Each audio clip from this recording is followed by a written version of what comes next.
You know, in hindsight, I probably could have been a little bit more subtle with the hints that I was going to review this series. Yes, for today at least, we're going to take a look at something non-Precure related. Part of the reason why I want to cover this series in particular was because of this little scene.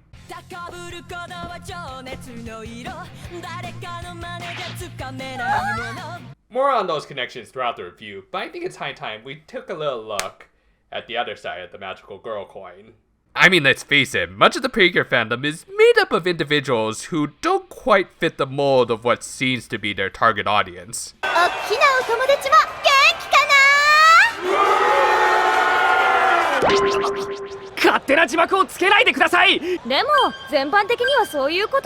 Then again, much like their tokusatsu shows, Toei also made sure it was enjoyable to everyone regardless of age and gender. Which really is what most kids shows should strive for. Ahem. Still, regardless of accessibility, guys like me weren't the intended demographic. We just happened to hop on board the bandwagon. So you gotta wonder, what does an adult male-oriented magical girl anime look like? Something a little bit less balls to the wall insane. Thank you. While I wouldn't necessarily call Lyrical Nanoha a seminal classic, I will admit it has some pretty kick-ass moments.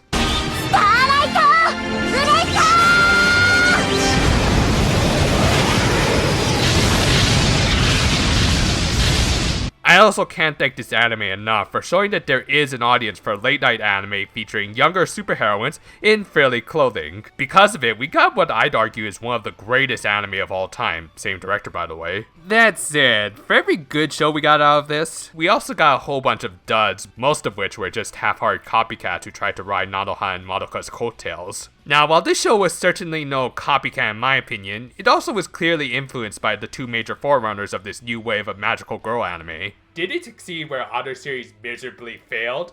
Well, let's take a look at Senki Zesshou Symphogear to find out.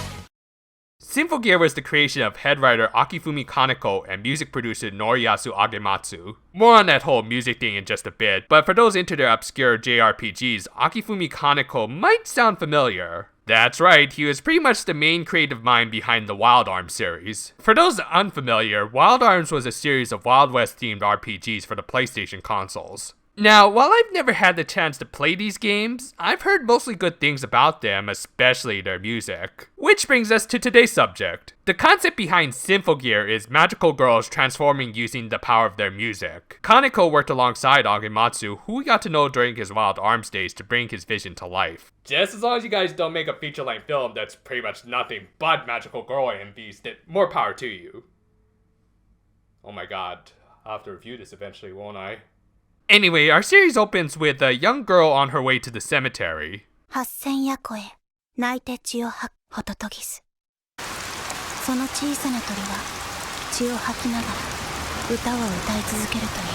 don't worry, there's nothing actually wrong with the cuckoo. He was just getting used to his new Red Lantern powers. Come on, they let a cat join their regs. It's not that much out of the realm of possibility. This is Miku Kohinata, a girl who had recently lost a close friend of hers named Hibiki. Oh, starting off on a heavy note. Well, I guess from here we're gonna join Miku in her journey to defeat the bad guys and overcome the loss of her friend. Or we'll just flash back a few years.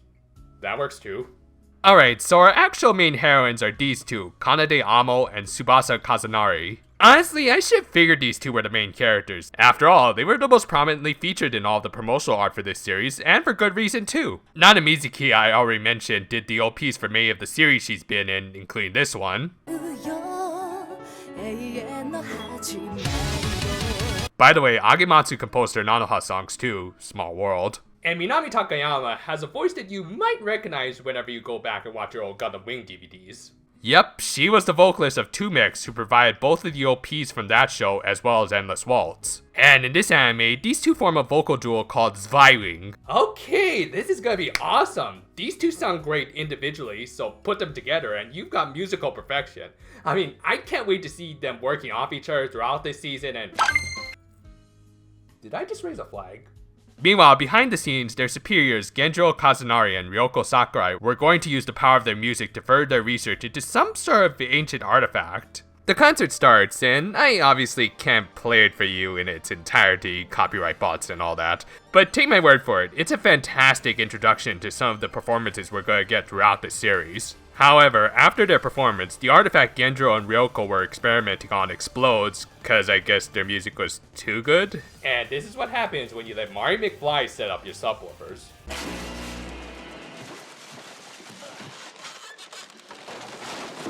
This ends up attracting the monsters of this series, the noise. Think the Blue Meanies, except a lot less hammy and... a lot cuter, I think. I'm not kidding, I love these guys. They have such unique, otherworldly designs that have just such a charm to them. I think I just love their cute little stubby limbs. And that weird glow they've got going on is pretty damn cool. I mean, come on, what's not to like about them?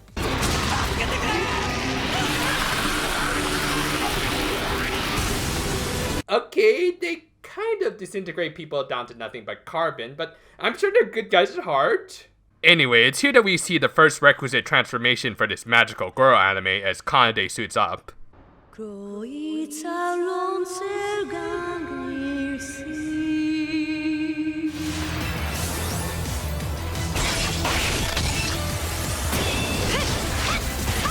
By singing to these pendant-looking things called the relics, our heroines can don the eponymous Symphogears. It's special armor that gives the user immunity to the noise's acid touch and access to weaponry specifically designed to destroy them.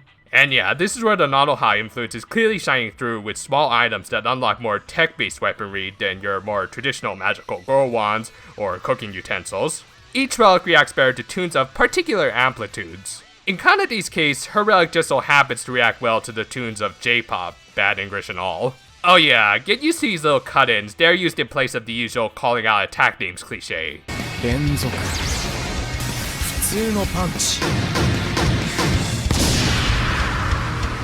Admit, I kind of like this better than that worn out trope, but it is still distracting either way. Still, even if they wanted to shout about firing them lasers, they wouldn't be able to because they have to concentrate on their singing.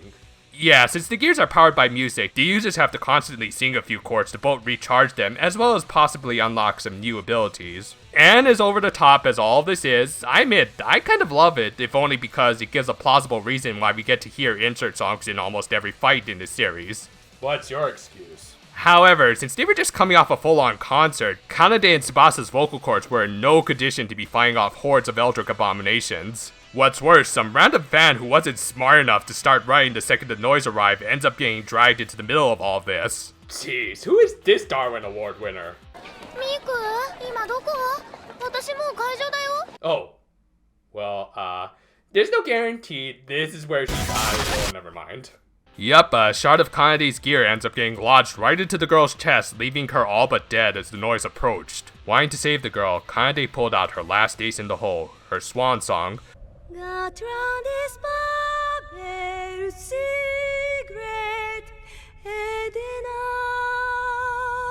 which is basically a kamikaze attack. Yup, one of our supposed main characters dies very early into the series. Not sure if I should count this as a Madoka reference or not. It just doesn't feel right unless heads are coming off. Again, this kinda makes sense in hindsight, at least when you look at it behind the scenes. On top of being a former vocalist for a respected J-pop duo, Minami Takayama is a veteran voice actress with a ton of roles, including a certain detective boy who she's played for over 2 decades now and counting. Such a premium actress would of course come with a premium price tag. So unless you have Toy's wallet and reckless spending habits, it makes sense that they reduced Takayama's role here. I will say it's kind of sneaky pulling a bait and switch like this, but I've seen worse. Still, with Kanade out of the picture, who's gonna take over as main character?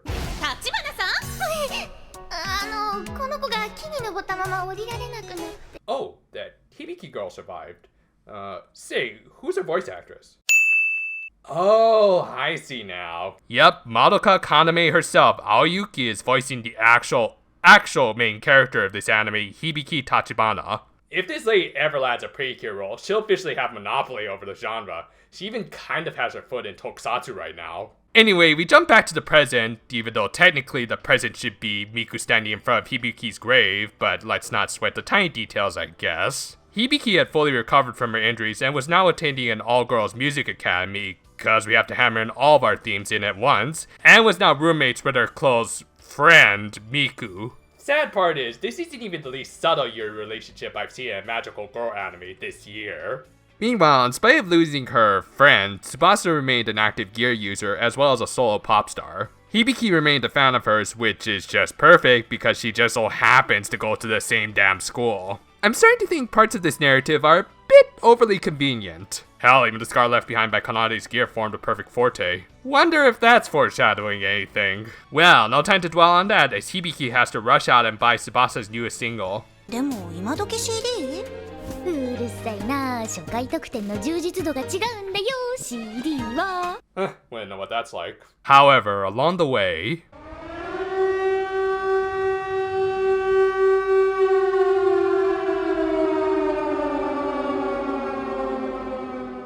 No, of course, it's the noise. Along with a lost child she finds, Hibiki tries to make a run for it, but ends up getting cornered. All seems lost until...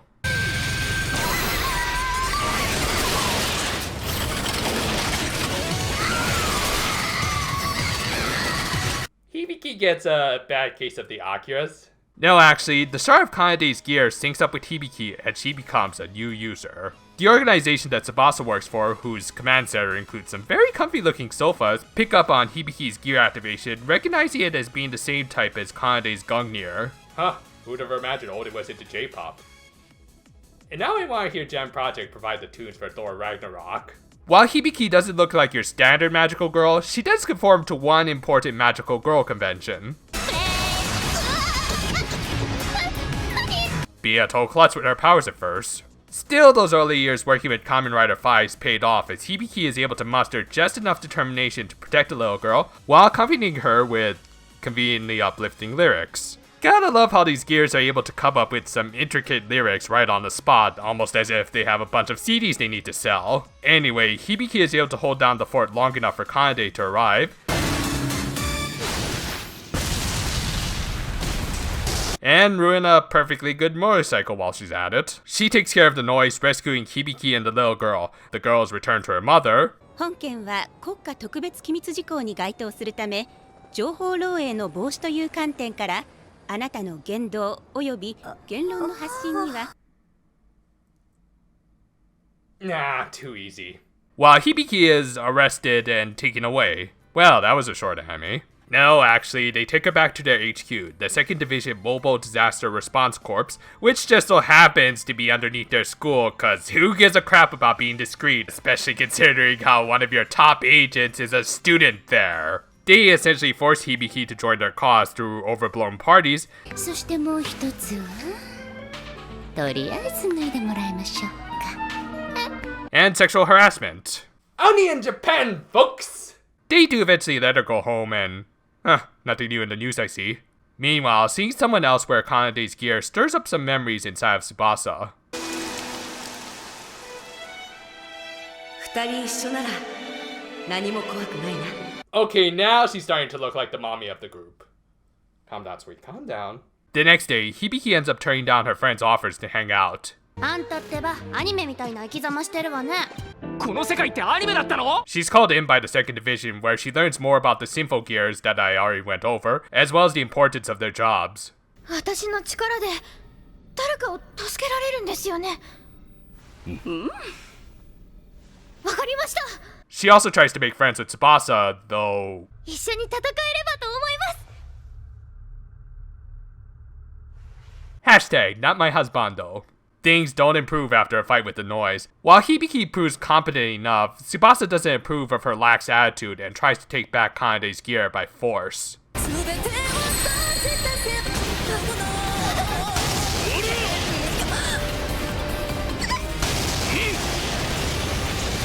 That was awesome. Have I ever mentioned how this guy is one of the most popular characters in the show? Seriously, if it weren't for their acid touch, I'm pretty sure Genjiro alone would be able to wipe out the noise. A month later, and Hibiki gets some much needed exposition from her superiors. Most notably, the fact that there was some outside force that was both generating the excess amount of noise and was trying to hack the 2nd Division's computers. さすがにアクセスの出所は不明。それらを短絡的に米国政府の仕業とは断定できないが。I already told you I'm passing on those kinds of jokes.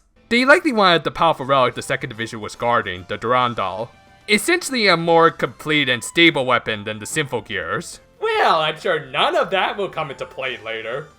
Yeah, the exposition in the show is a little sloppy.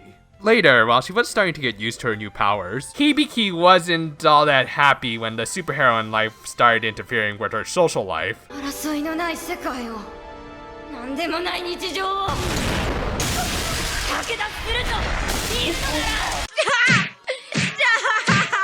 He's already dead. So, after that little bit of nightmare fuel, Hibiki and Tsubasa end up encountering a new human enemy. And she was wearing the armor relic that the 2nd Division was experimenting on the day of Vi-Wing's last concert. The armor that in Tsubasa's eyes led to Kanade's death. The 4th episode opens with a flashback to when Kanade and Tsubasa first met. Back then, Kanade, who had lost her parents to the noise, was dead set on wiping them all out. So much so that she volunteered to take part in dangerous experiments meant to improve a person's compatibility with a relic. ここまでだなんてつれねえこと言うなよ。適合係数飛躍的に上昇 Don't do drugs, kids. Okay, to be fair, Kanade did eventually mature into a better person who realized her powers as a gear user didn't have to be used solely as a weapon of war. It's actually kind of a shame we didn't get to see more of her. It kind of makes you wish they had made, like, say, a mobile game where she would get a more complete story arc. But that's just a pipe dream. Back in the present, the girl in the new Huston armor, sorry if I'm mispronouncing that, proves to be quite formidable, even being able to summon noise at will.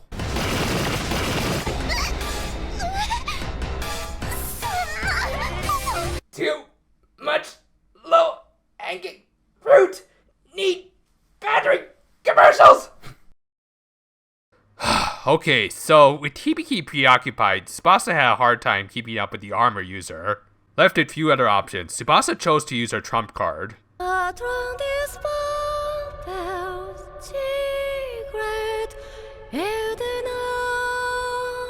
Amazingly enough, while her swan song did the job, she survived it with only a few minor woo. Tsubasa, you kind of got a little something on your everything. Here's a towel. Just gonna put that there. Yeah, that's better. Feeling responsible for not being able to help out her partner in her time of need, Hibiki begins doubting her abilities. Understandable, since she is severely handicapped by the fact that she doesn't even have a proper gear, just shards of one lodged in her chest. As such, while she did have access to the raw power of the gear, she was unable to form a proper weapon or armed gear like Tsubasa or Kanade. Still, with some support from her waifu, she thankfully keeps the moping to a minimum, and decides to start training with Genjiro to improve her basic fighting skills. Their training regimen includes kickboxing, push-ups, watching Bruce Lee movies, and cosplaying as Street Fighter characters. Elsewhere, our very obvious villain of the season was walking around her castle naked while speaking to some shadowy guys with Of course, I understand. As there is a saying that more docile dog is longer to live. horrible English, and then taking part in some MGS-style BDSM with the armor user. Oh yeah, and I think she also killed cats. Anime, the media where subtlety goes to die. Also, is it just me, or does this woman's voice sound very familiar? ヤヒで下劣。生まれた国の品格そのままで辟易する。That? No, it can't be. あれ師匠、そういえば涼子さんは永田調査 Oh, I see what they're doing here. They're making it look like Ryoko's the big bad when really it's someone else, like maybe a twin sister, which would explain why she has the same VA. Yeah, that has to be it. Otherwise it'd be too damn obvious. So anyway, the defense minister of Japan is assassinated and a briefcase he was transporting was stolen by the terrorists. A briefcase that looks like the one Ryoko brings in later. Okay, they're kind of layering on the misdirection a little thick, but I'm sure this is all leading to Why does that case have blood on it? Wait, is it Ryoko? Seriously? They're going with that kind of weak-ass twist? I mean, I'm not against Ryoko turning out to be the big bad and everything, but the hints in this episode were so obtuse that we have to think it's just all a big red herring. I mean, for God's sakes, not even Shyamalan would be this sloppy with his plot twist. Yeah, it's a triple twist. You see, I said it was, then I said it wasn't, only to reveal it was again. That's why I'm the king of twists. I've been to Zumba classes with better twists than that. Well, anyway, due to the defense minister's assassination, the Durandal was scheduled to be moved to a safer location. Ryoko's plan was to have the armor users steal it during the transport. However...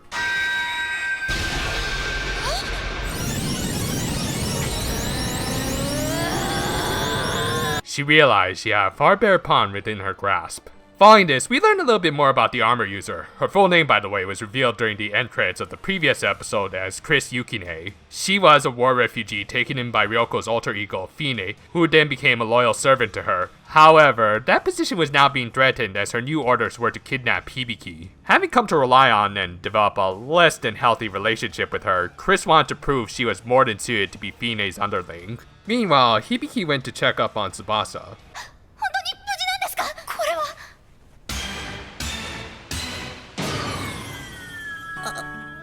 Oh please, you think that's what a teenage girl's room looks like? That's the Ritz compared to what my sister's room looked like. But yeah, this proves to be a good chance for the two to bond as Tsubasa finally starts to open up to her. It's honestly a really cute moment as Tsubasa even admits Hibiki's been doing a good job in her absence. Kinda makes you feel bad for poor Miku who's been shoved to the sidelines and forced to read books about ego pandering.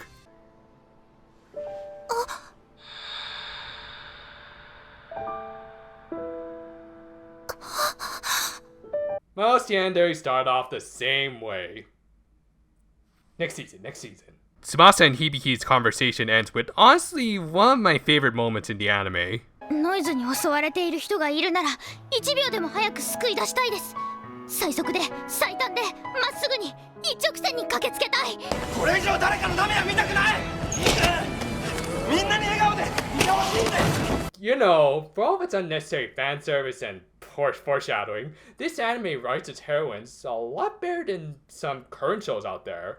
Something that bothers me about many protagonists in anime and other media is their detachment from those who they're supposed to be protecting. Either because they act cold and distant for the sake of a cool factor that few viewers actually buy into these days, or because they insist on focusing on something else entirely. Just once, I'd like to hear a hero talk like one as opposed to have everyone else describe how great he or she is. Hibiki's own resolve ends up being tested when a sudden attack by Chris endangers Miku and she has to transform in front of her. Leaving her poor friend completely flabbergasted, Hibiki tried to deal with Chris. And unlike their last encounter, Hibiki manages to gain the upper hand thanks to Gendro's training, as well as a new technique she devises. Since she can't form an actual armed gear, she figures she could at least use the excess energy to reinforce her punches. One such attack severely damages Chris's armor to the point she's forced to discard it and switch over to something very familiar.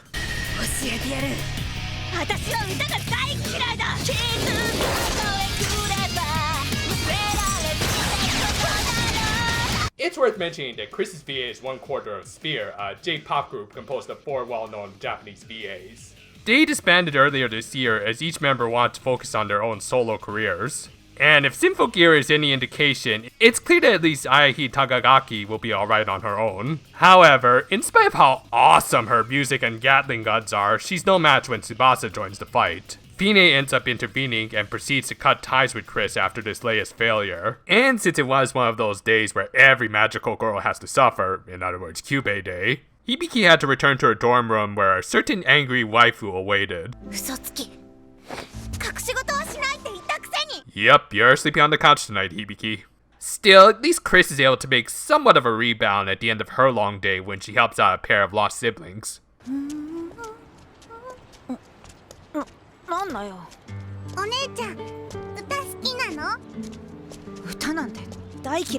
You and the Shredder need to work out your issues with music.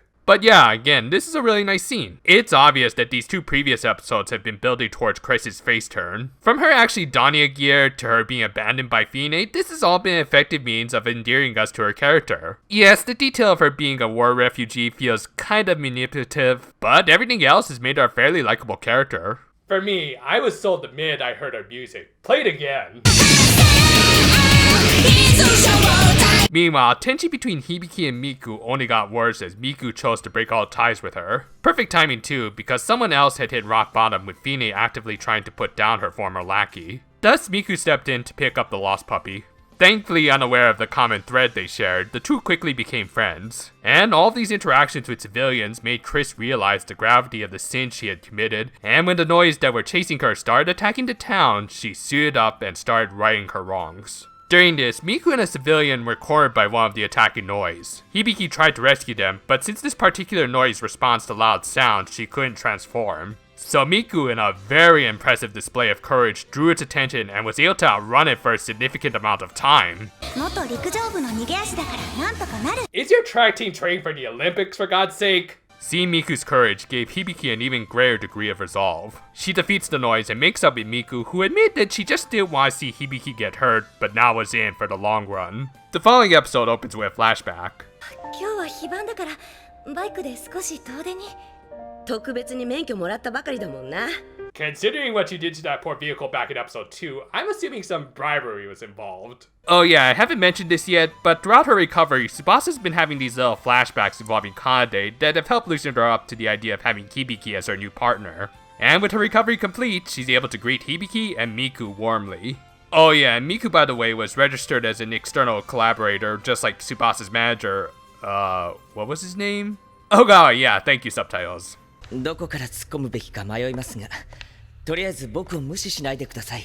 Meanwhile, having located Chris, Gendro tries to convince her to join their side completely. He also provides some much needed backstory for us, like how she was the daughter of two famous musicians who worked for some non-governmental organizations to provide support in war-ridden countries, and apparently they thought it would be a great idea to bring their young daughter with them. They lost their lives during a civil war, thus leading to Chris's hatred towards music as she associated with her parents, who in her eyes died in vain trying to fulfill their overly idealistic goals. Oh yeah, and the human trafficking stuff didn't help matters.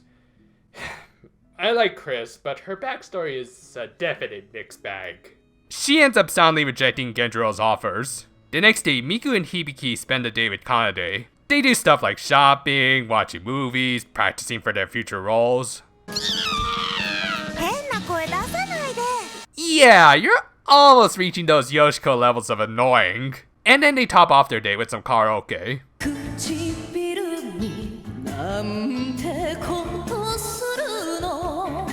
Huh, not a Mizuki character singing enka. Yeah, fun fact, Mizuki trained in singing enka since she was 5. Obviously, it helped her become a very talented singer, even though her enka teacher was an absolute piece of garbage. I won't go into details, just look it up for yourself if you're curious. Point is, in spite of those horrible experiences, she does still enjoy revisiting her roots and even incorporates the more traditional enka into her more modern J-pop every so often, so this is a nice scene from a meta standpoint. This whole episode, in fact, is pretty heartwarming, even though it is a little bit on the fillerish side of things. It helps to flesh out Tsubasa's character, who, thanks to Hibiki and possibly her former partner from beyond the grave, has come to realize what she wants to do both as a warrior and as a professional artist. Following this, we get another session of Fine and her awful English alongside some soldiers from a country that shall not be named. You've been too self-centered. All the research data before you let it go. Ours now. Oh, do you mean the data in the computer you just fired at? Whoops.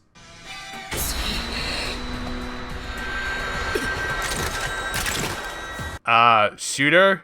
Shooter! Shooter! Hey!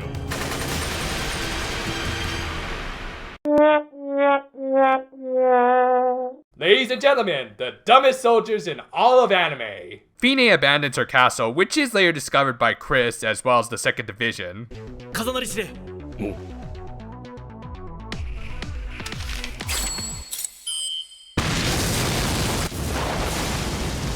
Well, I see everyone took their stormtrooper pills today. Luckily, Gendro is there to protect Chris, who then tries to talk things out with her again. 大人になったら背も伸びるし、力も強くなる。子供の頃はただ見るだけだった夢も大人になったら叶えるチャンスが大きくなる。 I could listen to this man talk all day. He's just so dreamy. While Chris still refuses to work with them, she does at least give them some intel about Fine's goal that involved creating something called the Kadingo. 検索しても引っかかるのはゲームの攻略サイトばかり。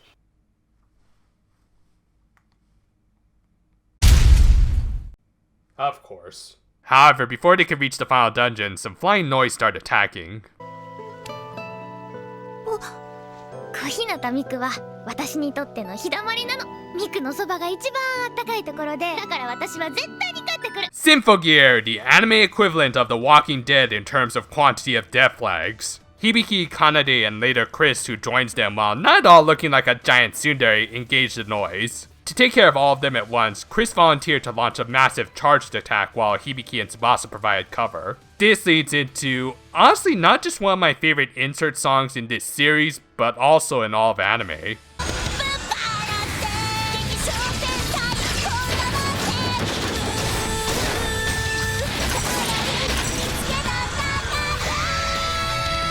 Somewhere, a certain Gundam is feeling very inadequate.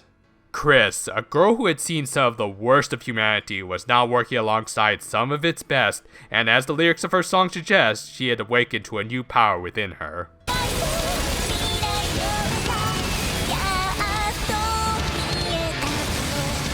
Seriously, if I ever need a pick-me-up and I don't feel like watching Seamo's revival for the millionth time, then I'll turn to this. However, they can't relax as the noise start attacking their HQ, which, I remind you, is underneath the private school.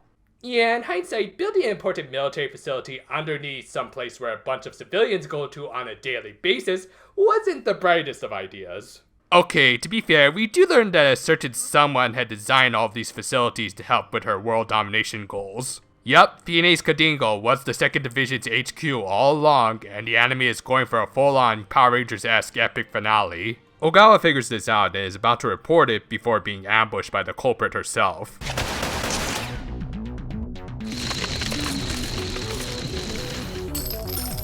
Okay, lady, you're kind of taking the boobs of steel trope a little bit too literally. However, before she could proceed any further, the most OP guy in this anime shows up.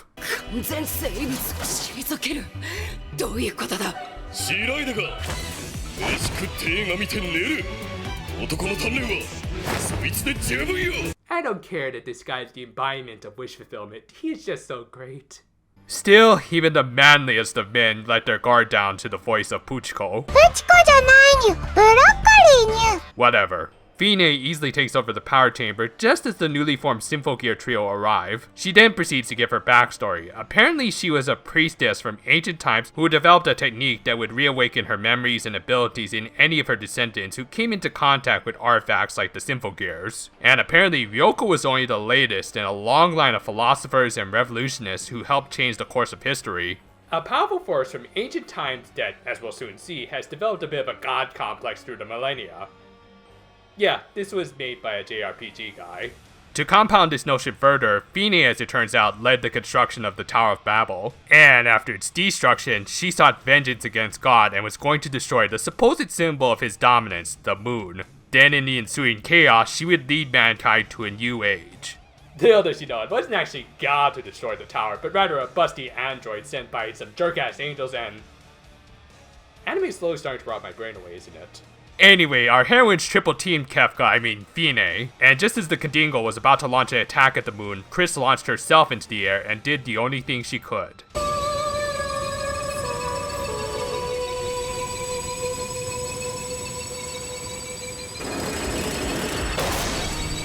Again, why do you have to make the poor Gundams feel so inadequate?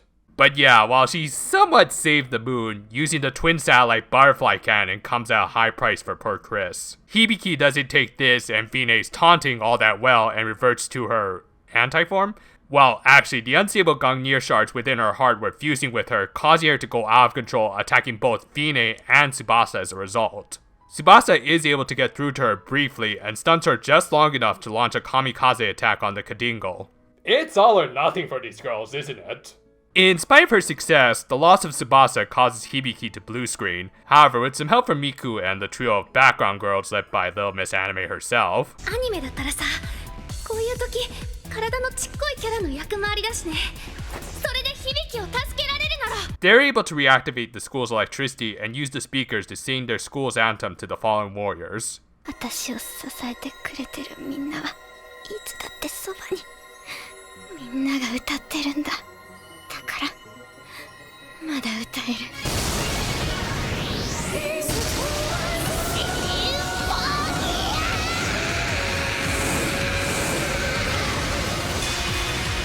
The three reawaken to their X-Drive forms, essentially their super modes. Fine tries to take them out with a city full of noise. Is this enough to overpower them?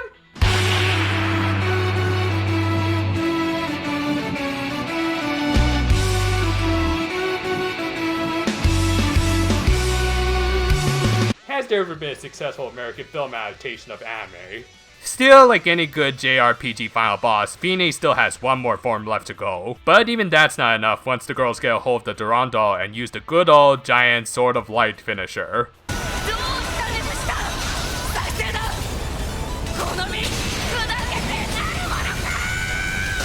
And screaming over your final defeat. Yep, you have officially checked off every JRPG final boss cliche, Fine. Here's a coupon for a free sub. However, Hibiki somehow saves her at the last minute and tries to get her to change her ways. It doesn't go over well. And as a final bit of retribution, she pulls down the broken off piece of the moon towards the earth. God damn, this lane may be cliche as all hell, but A+ for presentation. Still, Hibiki being Hibiki gives one last request to her. 世界を一つにするのに力なんて必要ないってこと。言葉を超えて私たちは一つになれるってこと。本当にもう放っておけない子なんだから。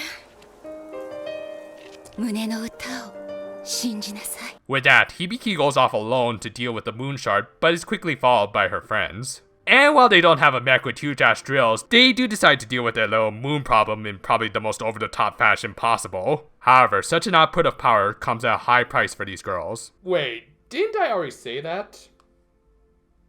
Well, I know where this is going. This leads us back to the actual present this time with Miku visiting Hibiki's grave. However, just as she's about to leave, she hears the cry of a random woman being assaulted by a few surviving noise. Inspired by her late friend's courage, Miku tries to save her, but ends up being cornered.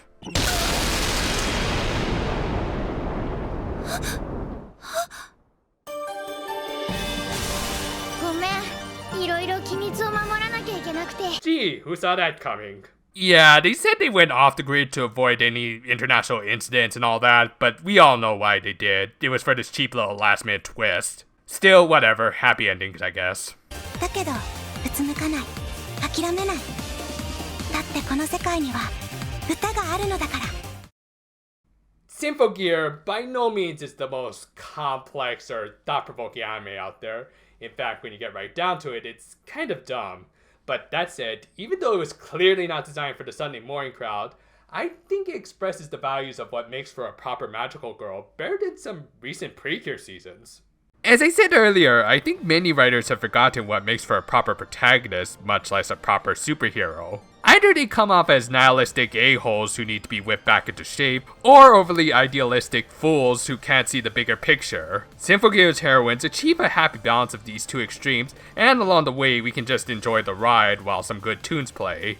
As far as presentation is concerned, I will admit one of the weaker aspects of this show is the visuals. Now, I will say, I really like the designs of the Symphogear, giving off a form-fitting futuristic look without looking too much like spandex. That is not spandex. And the action scenes are very decent. Not the best, but still get across the idea that these are fun over-the-top battles. Yet, when they switch back to their civilian clothes, we suddenly enter into an episode of South Park. Thankfully, they fixed up these errors for the Blu-ray releases, but damn, this is terrible. So yeah, outside of the action scenes, the animation is nothing spectacular. What is spectacular and more than makes up for the somewhat lackluster visuals is of course the music. What I especially love is how every character has a unique music style. Hibiki sings with more Celtic tones, Tsubasa uses more traditional Japanese tunes, and Chris has rock, cause there's always room for rock. It gives the series a good amount of variety and reason to pick up all of the singles. Yeah, fun fact, this first season in terms of home video sales didn't do so well. Now, the singles and OST, those sold like hotcakes. This led to the green light for 3 more seasons, with the latest season being a top seller for the fall 2017 anime season.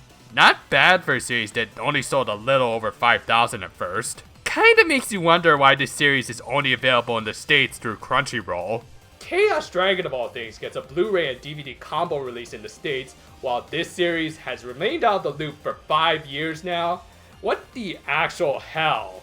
Point is, the music, even during the more casual scenes, is awesome, and it gets you really into the series that almost becomes a bit of a full-on musical at times. And of course, for a show this over the top, you need characters with equally larger-than-life personalities. Starting right off with our villainess, who in spite of living for several millennia, never got around to learning the concept of restraint. Okay, for all of my snark, Fine was an entertaining as all hell villain. Yes, she was cliched, but at least she went all the way with her villainy. Hell, even though her reveal as the big bad was poorly foreshadowed, in a way it kind of added to just how in your face she was with her villainy. Yet in spite of all of that, she had somewhat of a character arc too. Fine maintains all of the memories of her past selves, which include all of their grudges. Most prominent of those being the destruction of the Tower of Babel. Now, whether or not it really was God or an angeloid, for Fine, all that mattered was gaining retribution and continuing her dream of unifying the world. Yet, deep down, she probably knew she was just living in the past.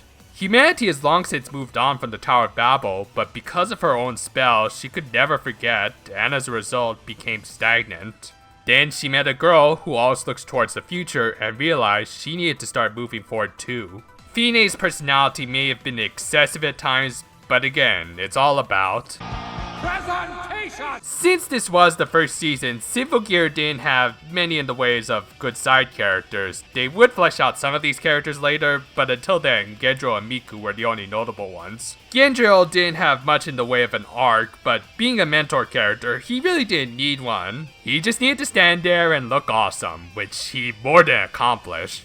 Yes, he was very OP at times, but again, at least it matched up with the show's tone. Still, Miku was a definite standout in spite of having no powers or fists of steel. She was probably the most level-headed of the cast, and therefore reacted like most of us would in a situation like this, by going through a wide range of emotions. Surprised that her best friend was a superheroine, angry over the fact that said friend lied to her, and sad that she ended up fighting with her friend.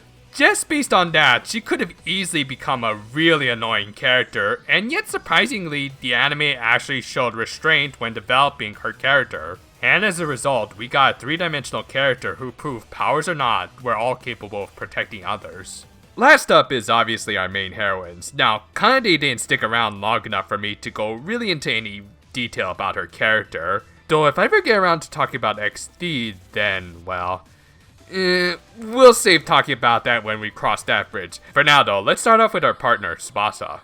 In the beginning, she was a divisive character for some, coming off as a bit of an edgelord, which if I haven't made it clear yet, I'm not a fan of. That said, I mostly like Tsubasa throughout this series. Yeah, she went overboard at times, but not for long and without reason. She was still grieving over the loss of her close friend and partner. Of course she's gonna reject Hibiki at first. The thing that let her open up a little more was the realization that more than Hibiki, she was frustrated with herself and her indecisiveness. As comical as Tsubasa's messy room was, it could also be seen as a sign that she did know what she wanted to do with herself. It happens to all of us, and the only real way to break out of it is by interacting and getting to know others.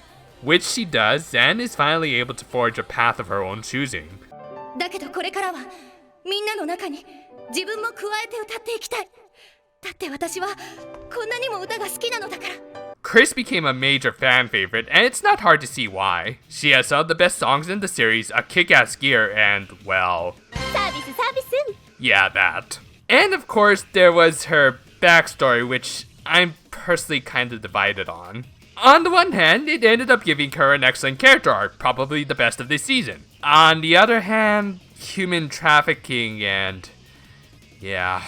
Alright, first of all, I'm not against heavier subject matter like this, just as long as it's necessary for the character's backstory and is given proper time and focus. Too bad Chris didn't receive such amenities. I mean, wouldn't just losing her parents have been enough to get her to hate adults and music? They had to throw in stuff like this to drive it home. It's a bit heavy-handed, especially considering how it could have easily been avoided if her parents had never taken their young daughter with them to work that one day. All that aside, Chris herself is a great character. Heavy-handed or not, I like it when antagonists progressively overcome heavy hardships and become better people by the end. She has awesome music, an overall touching story arc, and Gatling guns. Enough said. 私はここだ。だから関係ない奴らのとこになんて行くんじゃねえ。 Last and certainly not least, we've got our main character, Hibiki. While maintaining most of the tropes of the newbie team leader being book dumb, hot-blooded, and overly idealistic, I think she does rise above her more recent contemporaries. Probably the most likable aspect of her, in my eyes, is how humble she is. While excited at the prospect of essentially becoming a superheroine, she did recognize that Tsubasa was her superior. And when she failed to live up to Tsubasa's expectations and couldn't protect her, she found the biggest battle she could and trained to become stronger. That's what I like to see in my magical girls. Willingness to take their licks and learn from their mistakes. Hibiki might not be the brightest tool in the shed, but you can't say she's not motivated. She says she wants to carry on Kanade's dream, and as she is now, she's more than suited to do that. Because of her near-death experience, Hibiki values life above all else, and will do everything she can to help others. Really, the only real problem I have with Hibiki is, unfortunately, her singing. Not a fault of the character, it's just kind of rough hearing Aoyuki in her early years. She did improve, much like her character. A character who constantly bettered herself for the benefit and happiness of others. 人が言葉よりも強くつながれること。わからない私たちじゃありません。 A major theme of this series was people learning how to overcome hardships. All three of our main heroines experienced significant tragedies in their past, and were facing a villainess who was fixated on an ancient tragedy. And in the end, they all had to learn how to overcome such and move towards a brighter future. This was a magical girl anime with a rather simple premise, and for the most part, I think they succeeded. Through its characters and music, Symphogear was certainly a unique, but very entertaining experience. We'll return to this world of seeking magical girls in due time. Right now I have to slowly make my way back to the world of Precure. And after such a lengthy review, I need something a little bit softer than a full-on series. Until then though, farewell for now my friends, and I think I'll go hang out with some of my other friends, just as soon as I put on some protection.